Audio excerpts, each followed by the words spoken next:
Salut tout le monde, j'espère que vous êtes en bonne humeur. Le sujet qu'on va traiter aujourd'hui concerne à la fois la compréhension de l'écrit et la conjugaison.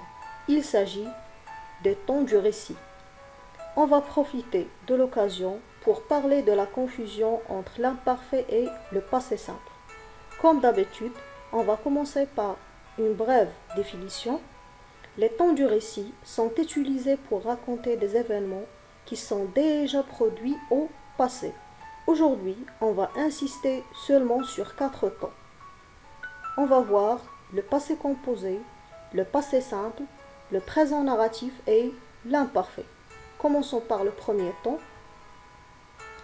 Le passé composé exprime un événement ou une action achevée au moment où on parle. Et là, je vais vous laisser la suggestion pour que vous puissiez voir la vidéo dans ma chaîne qui concerne le passé composé pour plus de détails. Nous, on va étudier l'exemple suivant. Hier, le père a arrosé les plantes assoiffées du jardin.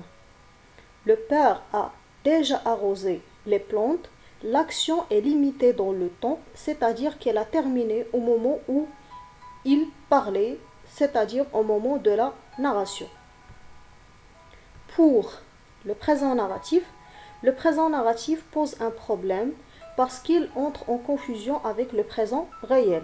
Alors c'est l'occasion de faire la mise en point. Le présent narratif est utilisé pour raconter des événements passés. Et là, vous allez sentir qu'il y a une contradiction entre le nom qui est le présent et le passé. Mais la cause va justifier le nom. Remarquez pourquoi on l'utilise. Alors on l'utilise pour rendre le récit plus proche au lecteur et les faits plus vivants. Autrement dit, le moment de la lecture coïncide avec le moment de la narration. Pour le présent réel, il exprime une action qui se passe au moment où l'on parle. Exemple, la première phrase, en ce moment, je vous explique la leçon. Et c'est vrai, actuellement, j'explique la leçon. Alors ça, c'est un présent qui est réel. Parce que je suis au présent, la phrase est au présent. Alors que dans le deuxième exemple, en 1941, nous traversons à pied tout le pays et nous affrontons les nuits.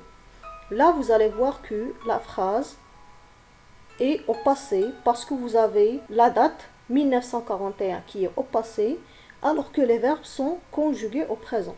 Le but, c'est de rendre l'événement proche et vivant. Ça, c'est le présent narratif ou le présent historique. On va voir maintenant le passé simple. Le passé simple exprime une action.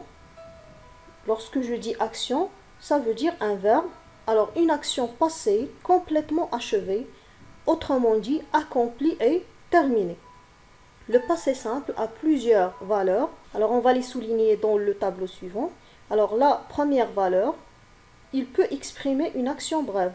Dans l'exemple, la mère ferma la porte.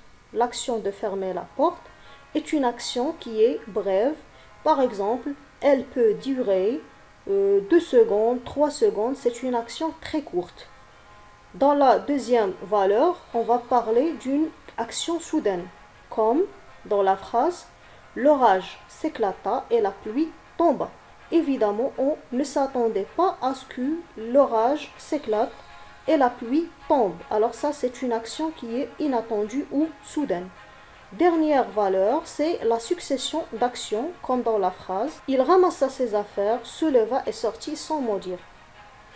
Dans la phrase, il y a 3 actions qui sont successives, ce qui fait qu'ils sont à la fois brèves et soudaines.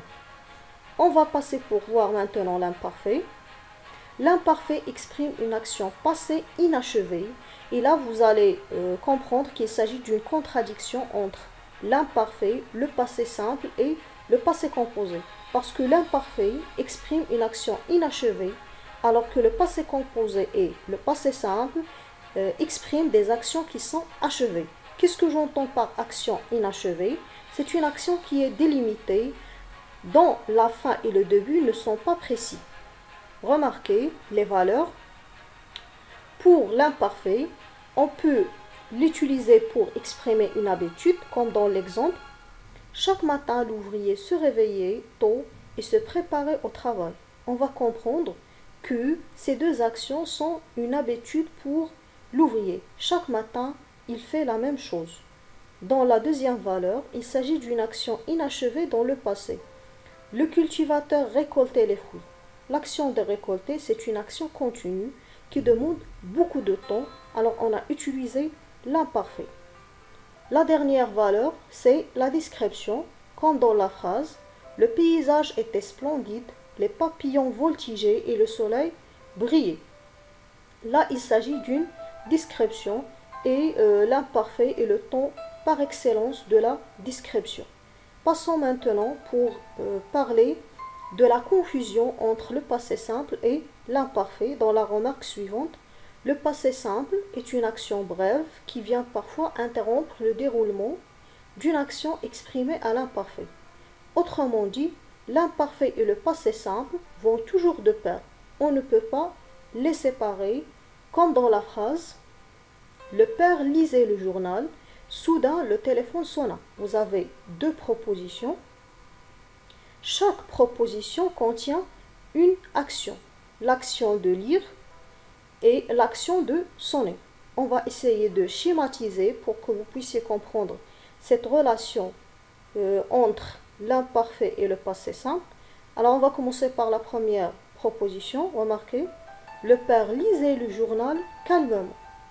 Liser, c'est une action qui demande beaucoup de temps, alors que le passé simple est une action qui vient pour couper le déroulement de l'action qui est à l'imparfait. Alors, soudain, le téléphone sonna exprime une action qui est brève et soudaine. On va récapituler. Les temps du récit sont quatre. Le passé composé, l'imparfait, le passé simple et le présent narratif.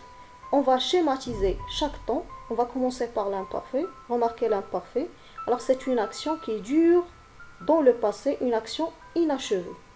On va schématiser maintenant le passé composé. Le passé composé, c'est une action qui est limitée.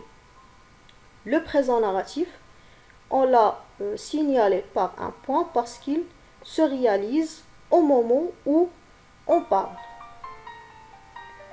Maintenant, on va schématiser le passé simple. Vous allez voir que le passé simple s'intercale toujours avec l'imparfait parce que c'est une action soudaine qui coupe l'imparfait.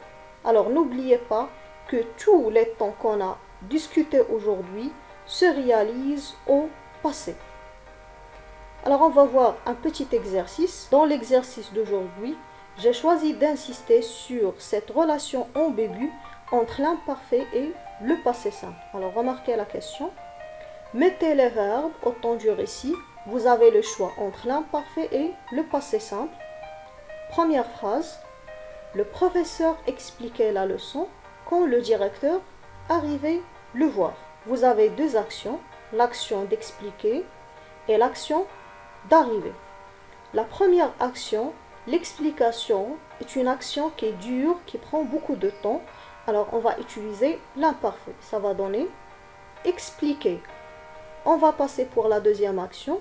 Quant à la deuxième action, c'est une action qui est brève parce qu'il va arriver, il va entrer soudainement et ça ne va pas demander beaucoup de temps. Alors, on va dire arriva au passé simple. Et là, vous pouvez arrêter la vidéo pour faire l'exercice si vous constatez que l'exercice va rapidement. Deuxième phrase, le menuisier rabotait les planches. À un certain moment, il s'arrêtait, coupait le bois et le posait par terre. Alors là, vous avez quatre actions. On va commencer par l'action de raboter. Pour raboter les planches, on a besoin de beaucoup de temps. C'est une action continue dans le passé. On va utiliser alors l'imparfait. Ça va donner raboter. On va passer à la deuxième action. Il s'arrêtait. Vous allez remarquer que vous avez l'expression à un certain moment, ce qui montre que l'action est soudaine. Alors, on doit utiliser le passé simple. Ça va donner s'arrêta. Couper, poser sont des actions qui sont successives, qui viennent pour compléter la première action de s'arrêter. Alors, on va utiliser alors le passé simple. Ça va donner il coupa et posa. Et là, je signale que j'ai programmé aussi une autre vidéo dans laquelle on va voir la conjugaison du passé simple parce qu'il pose des problèmes pour plusieurs personnes. On va passer à la troisième phrase. Chaque fois que ma mère venir, il nous apportait des bonbons. L'expression chaque fois que souligne ici une habitude. Alors la grande-mère a une habitude. Puisque c'est une habitude, on va utiliser l'imparfait. Ça va donner venez. Le verbe venir est coordonné avec un autre verbe parce qu'il s'agit ici de deux habitudes. Elle venait et à la fois elle apportait. Alors c'est l'imparfait. Alors ça va donner chaque fois que ma mère venait, elle nous apportait des bonbons. La vidéo touche à sa fin. J'espère pouvoir vous apporter une aide. N'oubliez pas comme d'habitude de vous abonner et d'activer la cloche de notification. À la prochaine.